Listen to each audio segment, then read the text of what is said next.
गुरु से विमुख करने वाले पुरुषों का या स्त्रियों का या विषयों का किसी भी तरह से हम संग न करें।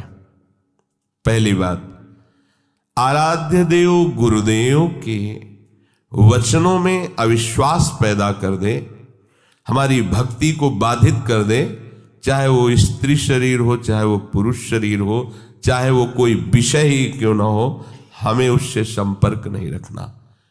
भगवद विमुख करने वाले पुरुषों का संग नहीं करना पहला लक्षण है। अगर वो कोई है हमारे जीवन में तो हमारा भजन बाधित हो जाएगा। हमें संग नहीं करना, समझना है, हमें संग नहीं करना। मान लो भगवत मार्ग में विरक्त हैं तो, पर जो गृहस्थ है भजन करके भगवत प्राप्ति चाहता है, परिवार में अलग अलग उद्देश्य वाले, अलग अलग भाव वाले हैं, भिन्ने भिन्ने मति, अलग अलग मति वाले हैं। अब वो कैसे भजन करे? अपने को संपर्क नहीं रखना, अपने को जो कर्तव्य पालन करना वो करना, लेकिन हमको उनकी बात नहीं सुननी, उनका संग नहीं करना, उनका चिंतन नहीं करना। अगर इतनी चतुराई नहीं तो फिर भजन बाधित हो जाएगा।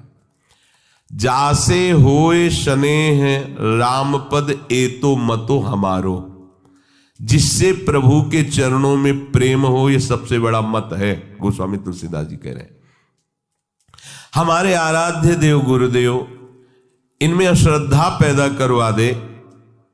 आराध्य देव का नाम, आराध्य देव की लीला, आराध्य देव का गुण महिमा धाम जो गुरुदेव से प्राप्त हुआ है उसमें हमारी अरुचि करवा दे। इससे बड़ा शत्रु और कौन हो सकता है?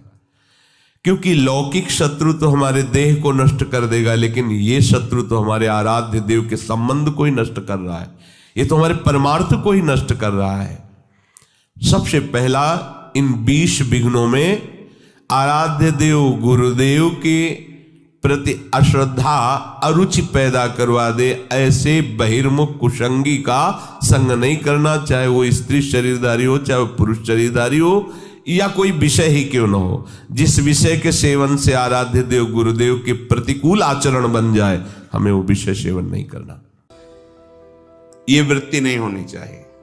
धर्म से चलेंगे, धर्म के द्वारा जो हमें प्राप्त होगा उसी से हम अपना भरण पोषण करेंगे। ये वृत्ति नहीं होनी चाहिए। आपके बच्चे स्वस्थ होंगे, बुद्धिमान होंगे, परिवार में बहुत सुख और शांति होगी, भले दीपक की तरह जलो, बहुत काल तक रहेगी। लक्ष्मी जी भी आपके घर में बहुत काल, हम ये नहीं कहते कि बहुत नहीं, जितनी है बहुत सुख शांति से चलोगे।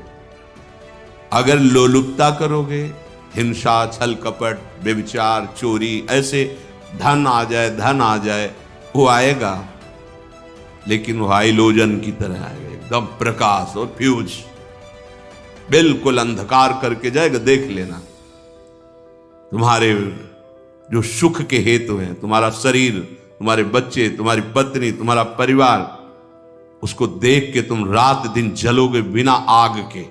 ऐसे उनके आचरण होंगे, ऐसे उनके अंग होंगे, ऐसे उनके दिमाग होंगे, ऐसा उनका व्यवहार होगा। ये लोलुपता अगर उपासक में या किसी में है तो उसको नष्ट कर देती है। सावधान, माने गिर जाएगी। अगर परमार्थ में चल रहे तो भी, और व्यवहार में तो पुण्य नष्ट हो ही जाएंगे।